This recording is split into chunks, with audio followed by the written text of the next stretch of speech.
Nous voici donc pour la correction des exercices pour aujourd'hui. Alors au départ c'est un exercice avec des fractions, c'était juste calculatoire, il fallait calculer des fractions.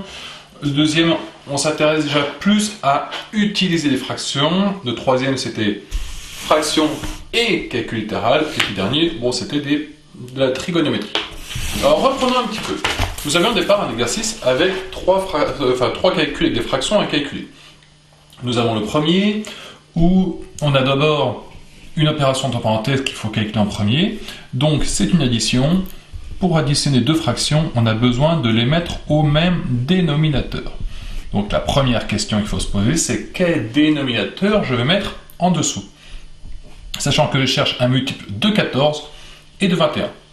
Alors, ceux qui ont l'habitude de se dire, voilà, je multiplie les deux dénominateurs, là c'est vraiment une super mauvaise idée. Cherchez tout d'abord dans les deux tables si vous trouvez quelque chose qui est rapidement dans la table du 14 et du 21. Si vous écrivez vos deux tables, ça fait 21, 42, 63, 84. J'ajoute les 21 à chaque fois. Hein. Donc ça, c'est la table du 21. Et la table du 14, c'est 14, 28, 42. Stop. Je m'arrête à 42 puisqu'il y a déjà quelque chose en commun. Donc 42 est un multiple de 14 et un multiple de 21. Alors, au passage, si vraiment vous voulez être un peu technique, je vous invite à décomposer. Donc 14, c'est 2 fois 7. 21, c'est 3 fois 7. Hein, c'est la décomposition en nombre premier. Et là, donc, pour trouver le plus petit multiple des deux, on prend une des deux décompositions, par exemple 3 fois 7, et on ajoute ce qui manque dans l'autre. Donc le 7, d'ici je l'ai déjà, mais il manque le 2. Donc je fais x 2, et vous avez votre multiple commun. Donc ça fait 42 d'ailleurs, ça tombe bien. Allez, 42 c'est 3 fois 14, donc j'ai multiplié par 3 en bas, je multiplie donc par 3 au-dessus. Ici j'ai multiplié par 2 en bas, donc je multiplie par 2 au-dessus. Bon, là j'ai rien changé.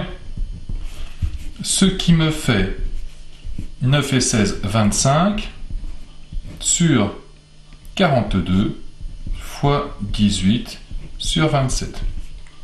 Maintenant, on regarde bien. Est-ce qu'il y a un nombre au-dessus et un nombre en dessous qui sont dans la même table? Alors oui, j'ai 18 et 42 qui sont dans la table du 6. Je divise tous les deux par 6. Et j'ai quoi d'autre 27 et 3, on tape du 3. Je divise par 3, je divise par 3. Et là, je ne vois plus rien. Donc, s'il me fait au numérateur 25 fois 1, ça fait 25. 7 fois 9, 63.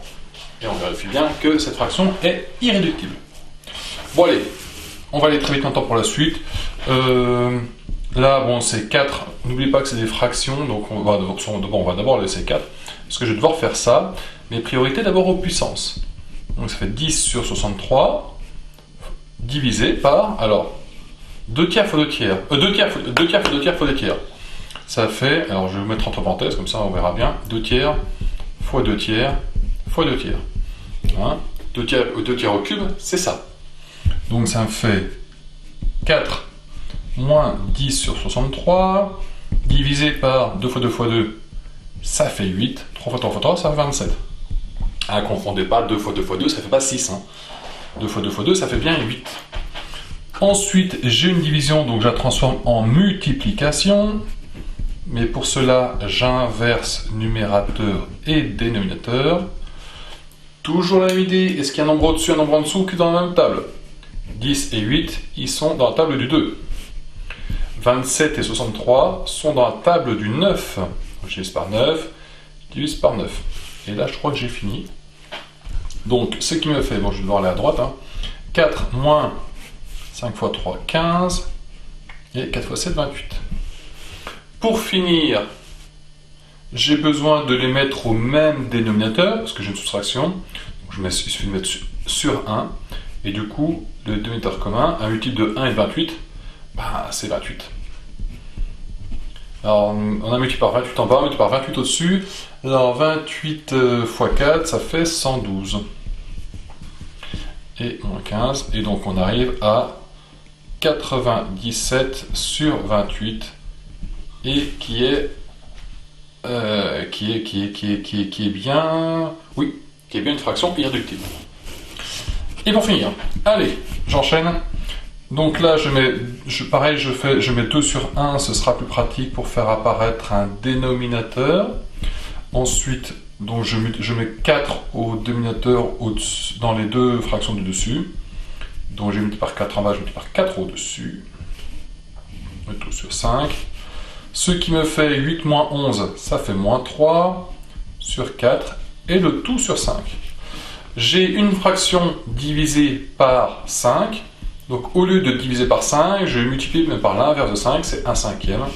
Et donc j'arrive à, bon, le moins est très bien devant, 3 fois 1, 3, et 4 fois 7, 5 fois 4, 1.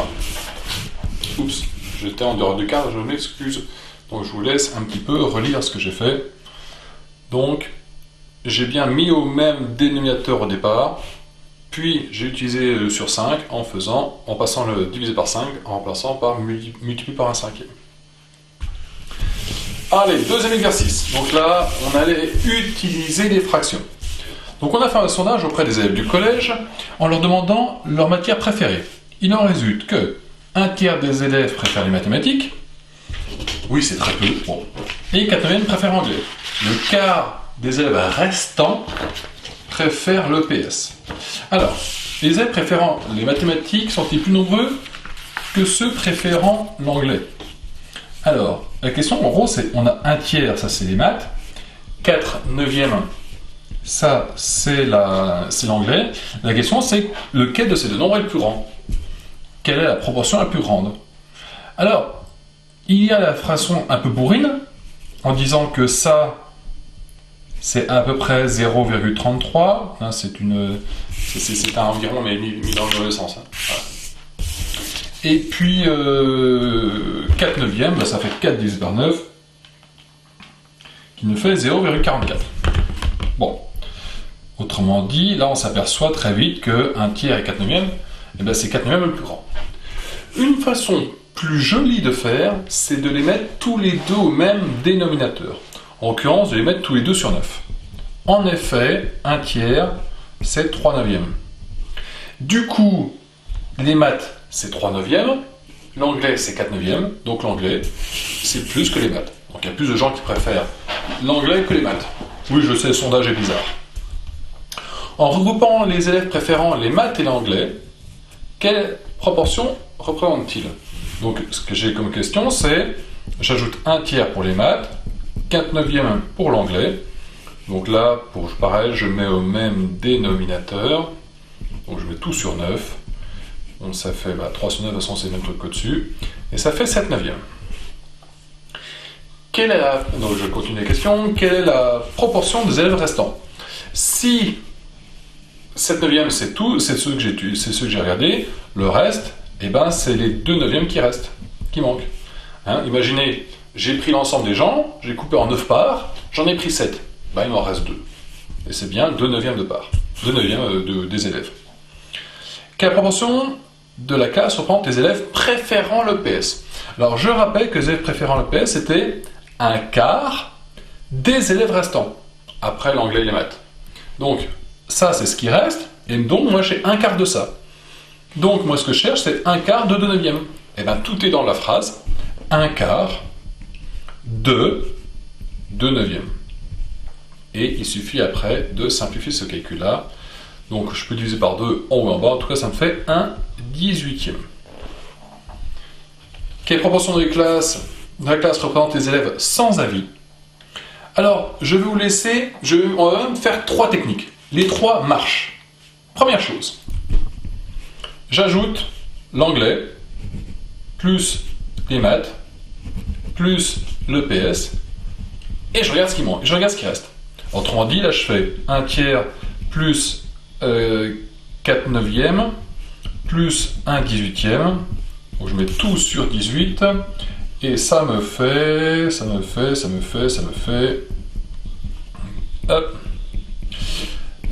me fait 15/18. Autrement dit, en simplifiant, ça fait 5/6. Bon, première façon. Deuxième façon, c'est de se dire, moi j'avais une fois que j'ai enlevé les maths et l'anglais, il me reste 2 neuvièmes. Si le PS représente un quart de ça, les élèves qui n'aiment ni l'anglais, ni maths, ni le PS, c'est donc les 3 autres quarts de ce qui restait. Donc autrement dit, c'est 3 quarts de 2 neuvièmes. En vérifiant, vous apercevrez que ça fait également, je vais simplifier en direct, ça gagne un peu de temps. Au passage, excusez-moi, j'ai oublié un truc. 5 sixièmes, c'est en ajoutant anglais, maths et EPS. Donc si ça c'est 5 sixièmes, ce qui me reste, c'est un sixième. Voilà. Oups. Voilà, donc là, je calcule directement. Donc là, je divise par 2, je divise par 2, je divise par 3, je divise par 3, et ça me fait un sixième directement. Donc une deuxième façon, c'est de se dire, qu'est-ce qui manque? On pourrait imaginer encore une troisième façon, donc là j'ai fait, j'ajoute tout, j'ai ce qui reste, là j'ai pris ce qui restait, et puis c'était quoi ma troisième idée? Je ne sais même plus. Je ne sais même plus, est-ce qu'on va la retrouver? Ah oui, si, c'était de repartir de... Qu'est-ce qu'on avait une fois qu'on avait enlevé les maths et l'anglais? Il nous restait 2 neuvièmes. Et une fois qu'on a ça, il y a encore là-dedans un 18e qui préfère le PS. Donc il faut que j'enlève de ça cette partie-là. Donc autrement dit, une autre façon de faire, c'était 2 neuvièmes, c'était ce qui restait. Là-dedans, j'enlève les gens qui aiment le PS, et on regarde ce qui reste. Donc je mets tout sur 18. Moi j'ai par 2, je mets par 2, ça fait, hop, ça fait 3 18e. Au miracle, ça fait un sixième. Je vous laisse regarder à nouveau la vidéo si vous avez besoin de savoir exactement ce qui se passait. Et voilà, vous pouvez vous y mettre tranquillement. Il y a 3 méthodes qui marchent. Allez, dernière question, c'était, sachant que les élèves sans avis sont au nombre de 93, combien y a-t-il d'élèves au collège au total? Donc, les élèves qui sont sans avis, c'est un sixième du collège. Donc, si on regarde les... si on découpe en 6 nombre d'élèves, ça me fait 93. Donc, autrement dit, il y a 6 fois plus que ça, au total. Donc, au final, c'était 6 fois 93.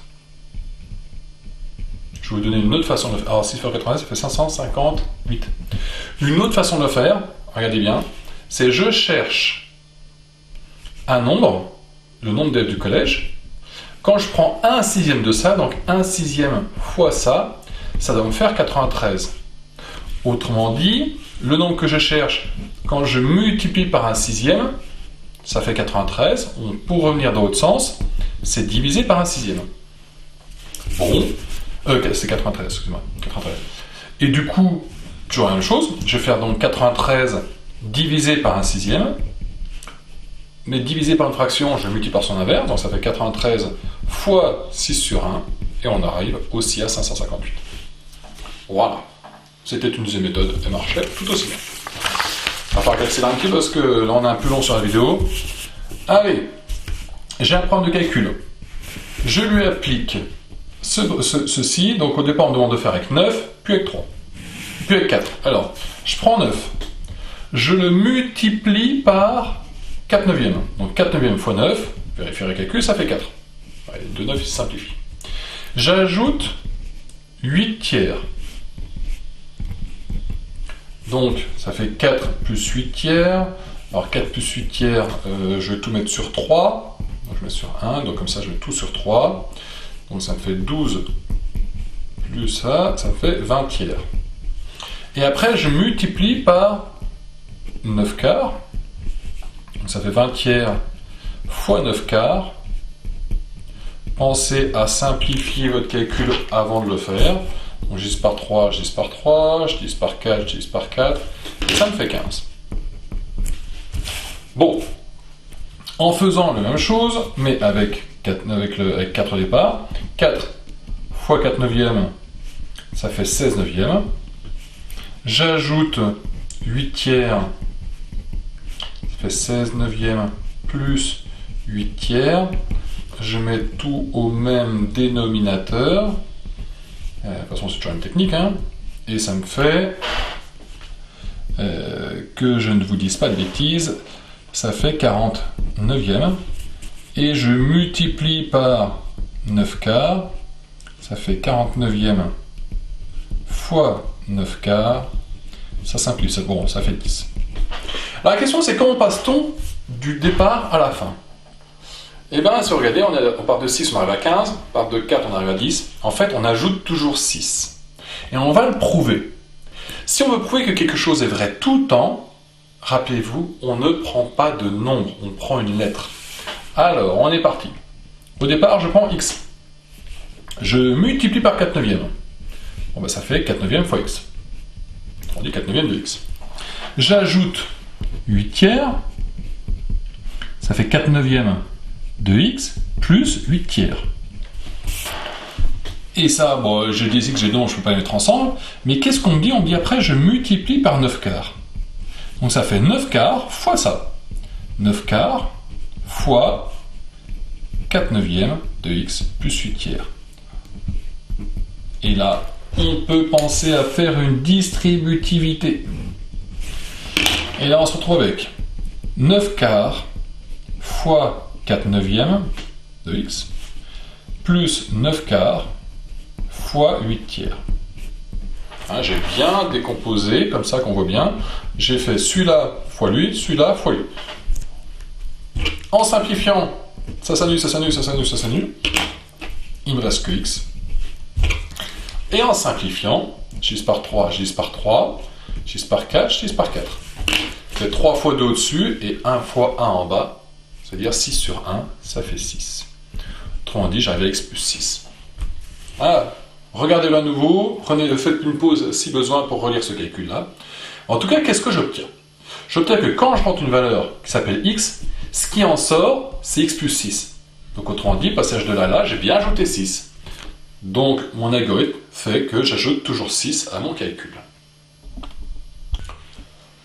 On passe au dernier calcul, enfin au dernier exercice. Alors, on me dit que l'angle MAN vaut 42, donc MAN, ici, j'ai 42 degrés. Et là, on nous dit qu'en fait, on a 10 mètres de là à là. Alors, et puis ici, on a 27 degrés. Donc, vous allez voir, c'est pas évident. Ça va nous faire un petit peu de calcul littéral, un peu de trigonométrie, un peu tout ça. Alors, en appelant x à m, donc cette longueur-là, on va l'appeler x. Et en utilisant la trigonométrie dans AMN, donner la valeur de Mn en fonction de x. Alors, moi je cherche ceci. Qu'est-ce que je sais? C'est que pour cet angle-là, dans la trigonométrie, dans cet angle-là, ça c'est côté adjacent, ça c'est l'opposé. Qu'est-ce qui fait intervenir adjacent et opposé? C'est tangente, il est là. Donc qu'est-ce que ça me dit? Ça me dit que tangente de mon angle, donc 42 degrés, c'est égal à opposé sur adjacent, donc ça c'est Mn sur x. En faisant mon produit en croix, hein, j'en conclus que Mn, donc ce truc-là, c'est ça fois ça divisé par ça.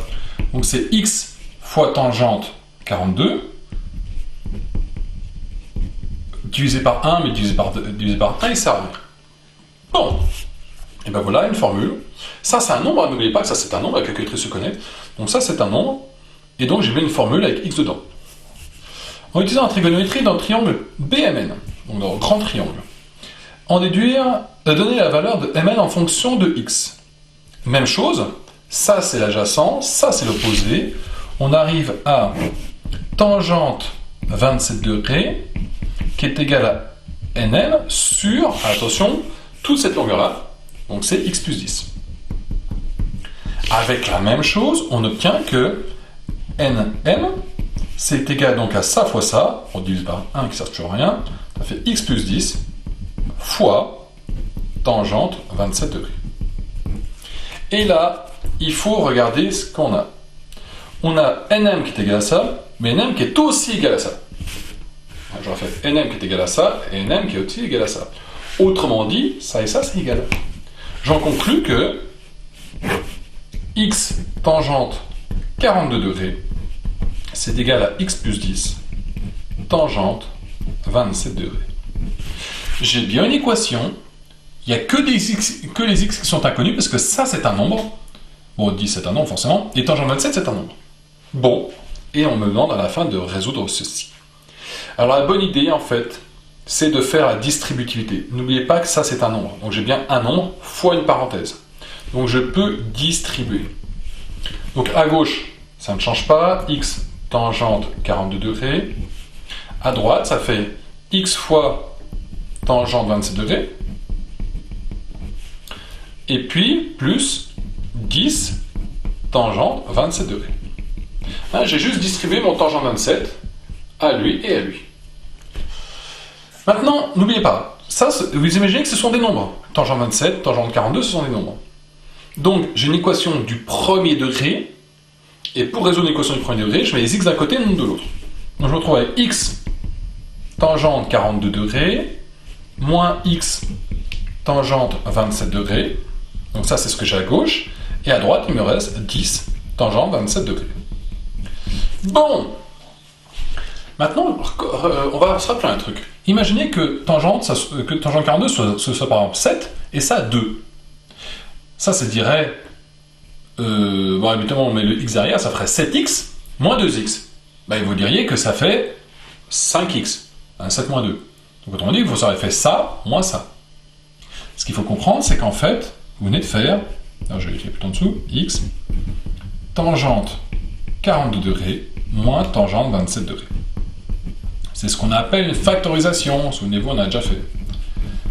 Alors, si vous n'êtes pas convaincu avec ce que je viens d'écrire, regardez ce qui se passe. Donc là, j'ai mis des parenthèses autour de tout ça. Et puis x, il multiplie tout ça.